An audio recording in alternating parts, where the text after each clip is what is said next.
Okay, welcome to our fifth episode of our marketing management.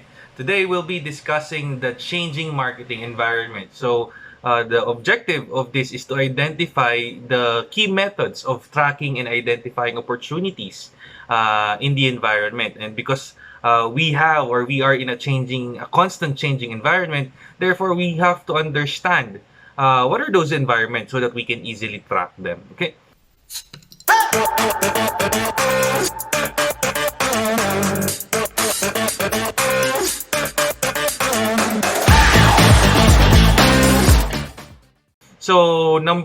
The first topic that we will be discussing is the company environment. So many companies are facing increasing global competition, faster flow of information and communication, increasing in business complexity, and rapidly changing customers' needs and wants. Such dynamic reduced companies' ability to predict the future, and it also has a challenge in predicting the future marketplaces, and therefore adds an uncertainty to the decisions taken by the marketing management. The marketing environment. A company is surrounded by an immediate microenvironment of customers, suppliers, distributors, agencies, and competitors that we will describe in the later chapters. The company is also surrounded by a macro environment of major forces impacting all companies, such as consumer trends, technological developments, and social, political, and legal forces. These forces affect and moderate the behavior of all actors in the market, including companies' competitors, suppliers, distributors, and customers. Analyzing macro environments.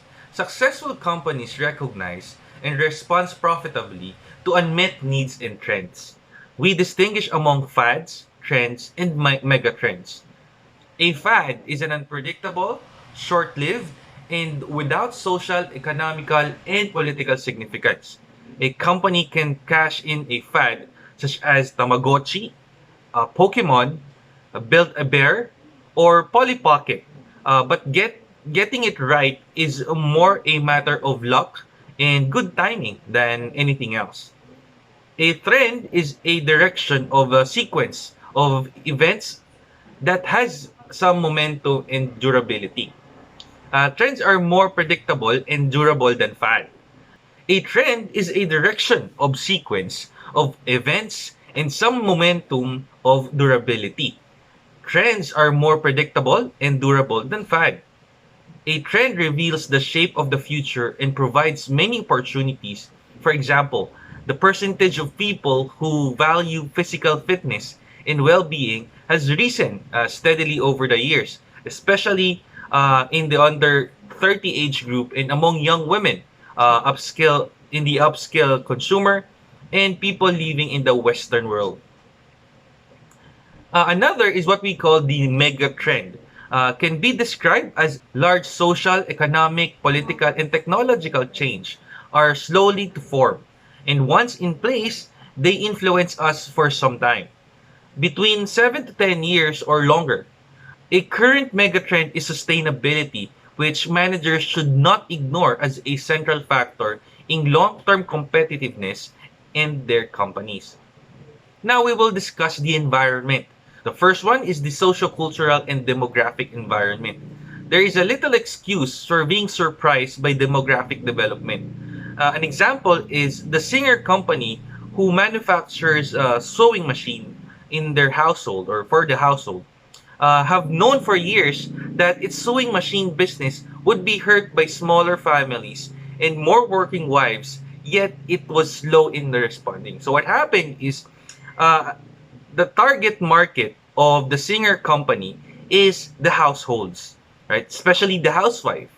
Now, what happened is because there was a sudden change in the social, cultural, and demographic environment, which housewives no longer stay at home, but instead go to work or go outside their houses and work. So that's what happened. Because of that incident, there is a sudden decrease in the purchases of the Singer sewing machine. Therefore, the Singer sewing machine loses their hold on this kind of business because they did not respond to the emerging changes in the demographic and social cultural environment. The main demographic force that marketers must monitor is number one, population, because people make up the market. So without people, there is no market, there is no product, there is no one who will purchase the products and services that we are selling. So the population is the number one thing that marketer should monitor. Marketers are keenly interested in the size, growth rate, and populations in the city, region, nation. It also includes the age distribution, the ethnic mix, the educational level, the household pattern, and the regional characteristic and movement of people. So marketers must monitor the following criteria. So number one is the worldwide population growth because as we mentioned earlier, population, it is important for marketers because the population or the people are our target market who will buy our products and services. Now, without people, there is no one to purchase our products. There is no one to purchase or to take advantage of our services. That's the reason why we have to monitor it. Okay. Next is what we have, the population age mix.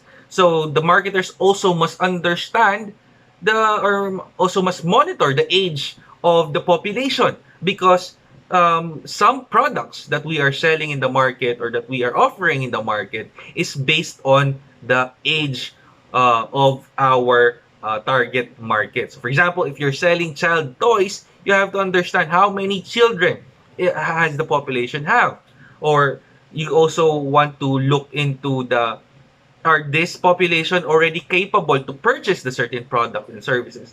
Right? For example, liquor or alcohol, it can only be sold to here in the Philippines. It can only be sold to age above 18 years old, right? So that is the things that you want to monitor. Next is what you call the diversity of market. The diversity of market is basically the behavior. The diversity of market is the behavior of the purchasers and the consumers, right? So we also have to monitor that. Next is what you call the educational group. So this is basically the educational attainment of the population. So as we all know, if the population is well educated, you have to provide them more details about the product, or you can provide them all the details specified for that product. While if the population is not that educated, you need to show a visual representation or visual explanation on your products and services. Next is what we have, the household patterns. So as we all know, because of the changing society that we have, before we have only a one worker in the family or in the household. Now we have two workers in the household, such as the husband and the wife. So you also have to focus on that. But there is also a radical change, which are the wife is the one who's going to work when the husband stays at home. So that is the things that you have to consider. Not only that, because of the pandemic that we have right now, everybody is staying at home. So most of our workers are now working from home. Therefore, you also need to check or monitor on how can you do marketing for those kind of population.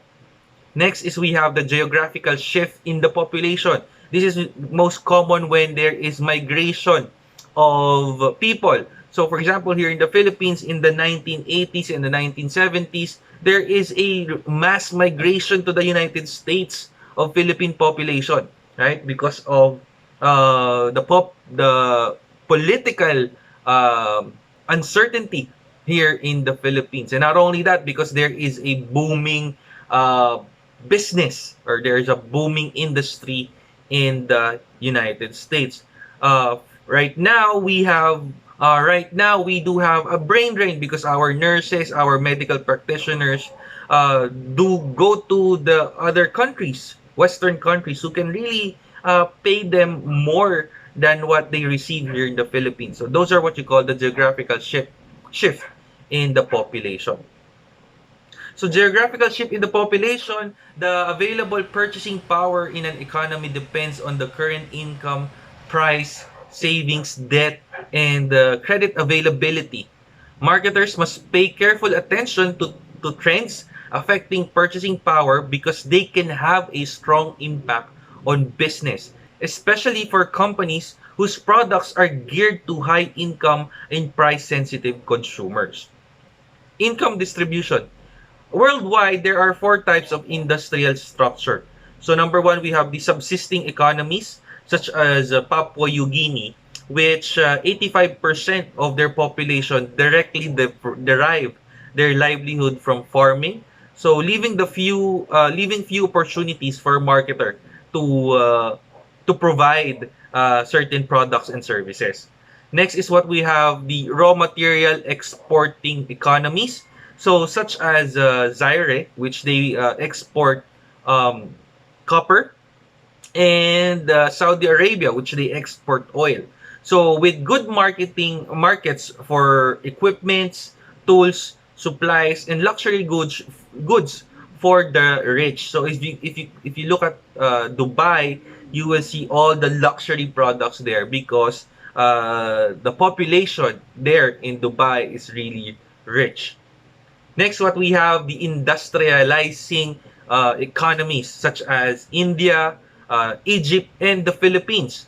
So where new rich class and growing middle class demands new type of goods. So because we are a developing country, right? So our population is getting richer. Not all, but there are a bulk of population that is getting richer. Therefore, they are looking for products and services who can accommodate their demands and needs, right?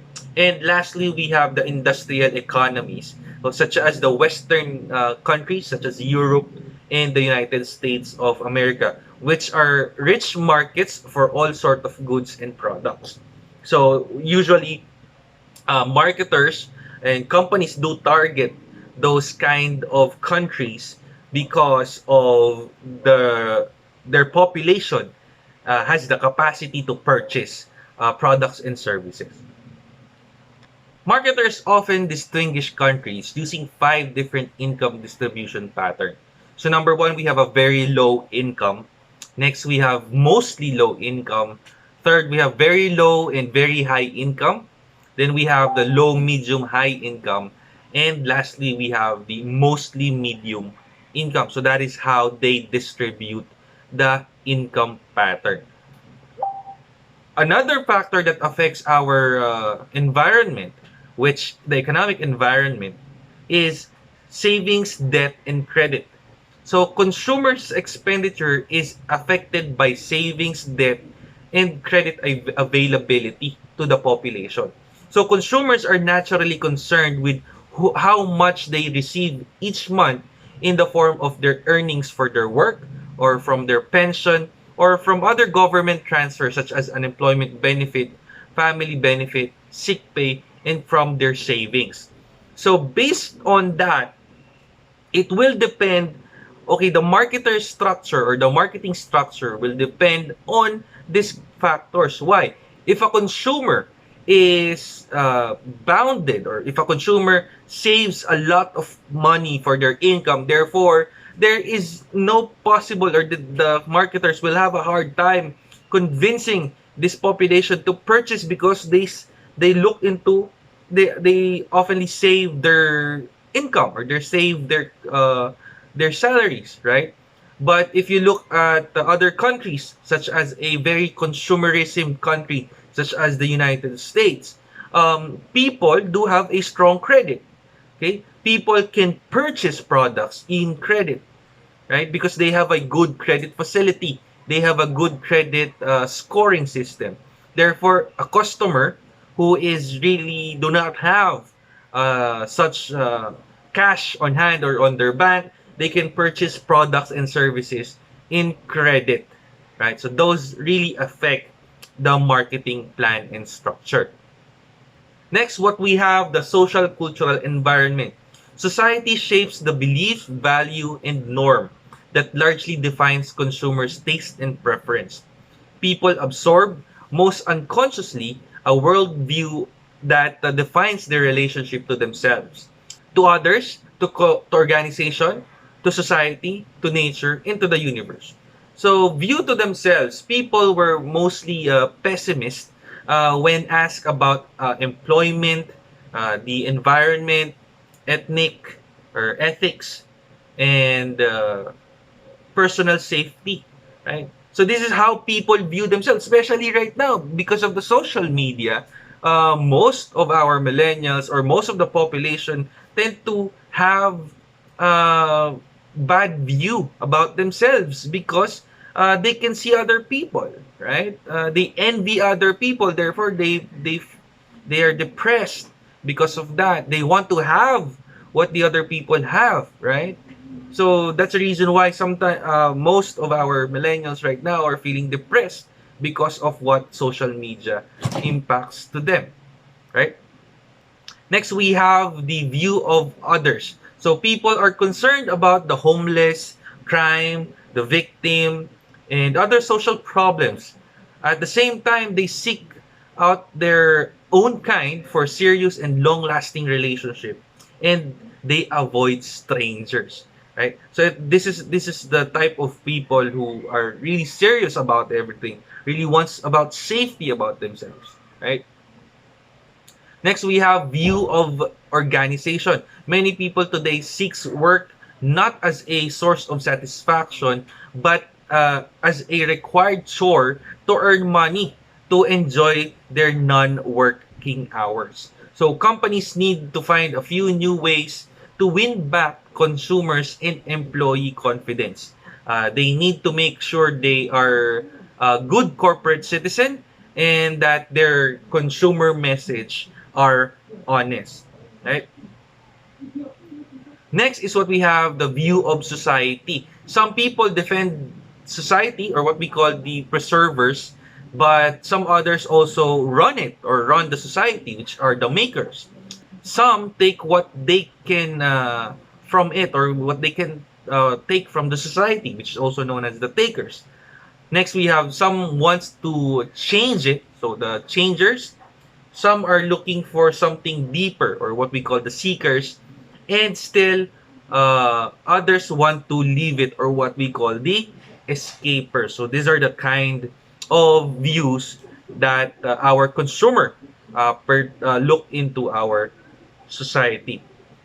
Next, what we have, the view of nature. People have woken up to the natural fragility and finiteness of our resources. So business has responded to increase interest in being in harmony with the experienced nature by producing wider variety of camping, hiking, boating, and fishing gear such as boots, tents, backpacks, and accessory.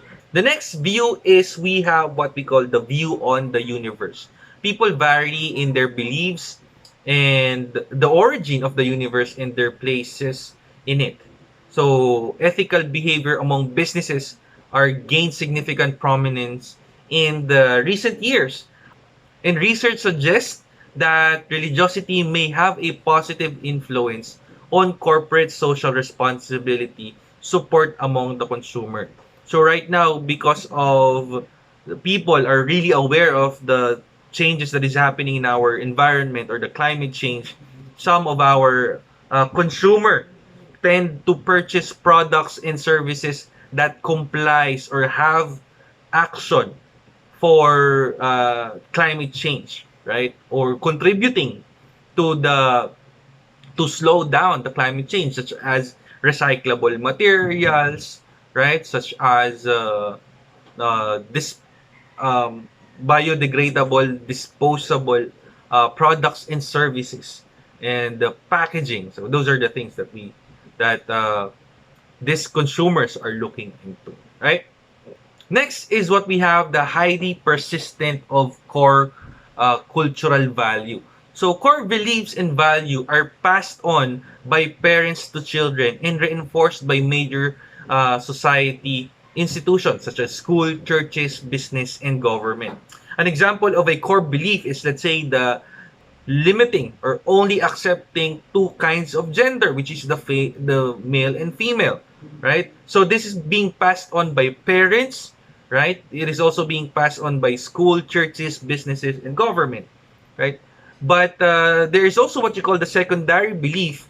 Values are more open to changes. So such as the introduction to or acceptance to the LGBTQ community, right? So this is what you call the secondary belief. Now, secondary belief and the value are more open to changes, as we mentioned earlier.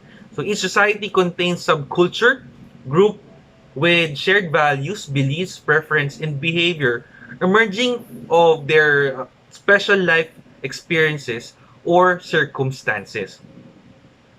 There are sometimes unexpected rewards in targeting subculture. Marketers have always loved teenagers because they are society's trendsetters in fashion, music, entertainment, ideas, and attitude. Next environment is what we call the ecological and physical environment. The deterioration of our natural environment is a major global problem, and there is a great concern about greenhouse gases in the atmosphere and due to the burning of fossil fuel. About the depletion of our ozone layer due to certain chemicals and global warming, and about growing shortage of our water. So, environmentalist parties have vigorously pressed for public action to reduce industrial pollution that affects our ecological environment.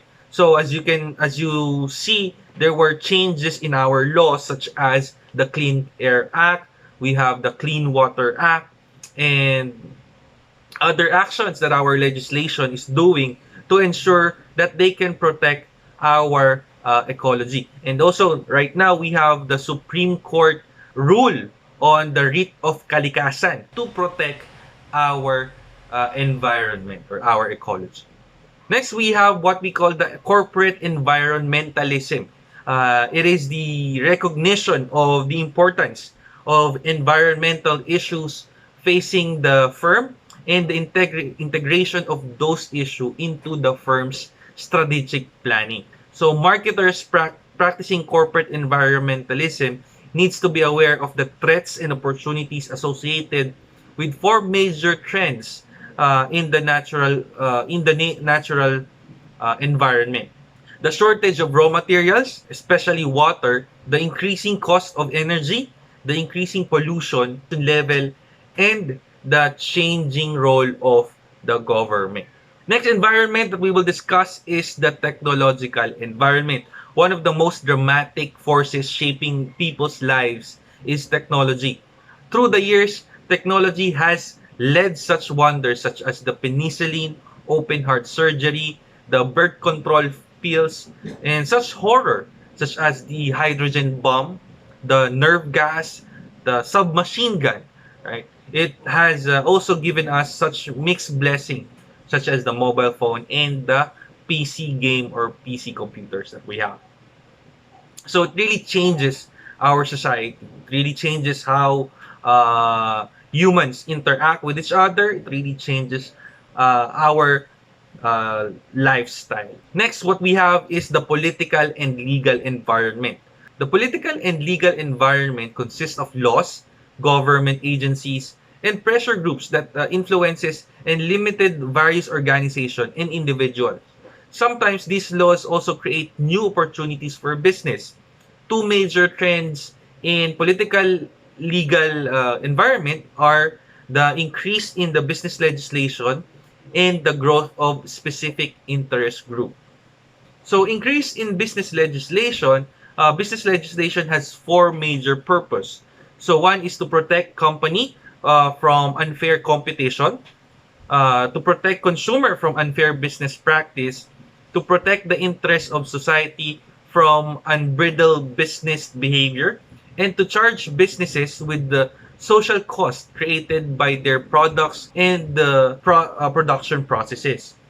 Although each new law may have a legitimate rationale, it may also have an anti-intentional effect of sapping initiatives and retarding economic growth. Next, we have the growth of special interest groups. Political action committees lobby government officials and pressure business executive to pay more attention to consumer rights, women's rights, senior citizens' rights, minority rights, and gay rights.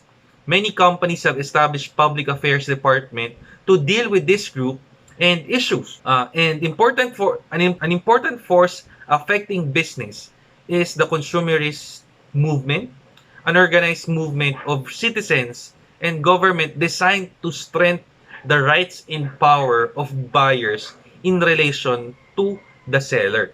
So an example of the result of the lobbying of this special interest group, especially here in the Philippines, are the senior citizens discount, right? We also have the person with disability discount, right? So the legislation was forced to grant this to this group of people to ensure that their rights and welfare is protected not only by the government but also by the private sector and businesses. Okay, so that ends our discussion for the changing marketing environment. So please don't forget to like and subscribe and watch out for the next topic that we will have. Okay, see you and have a great day.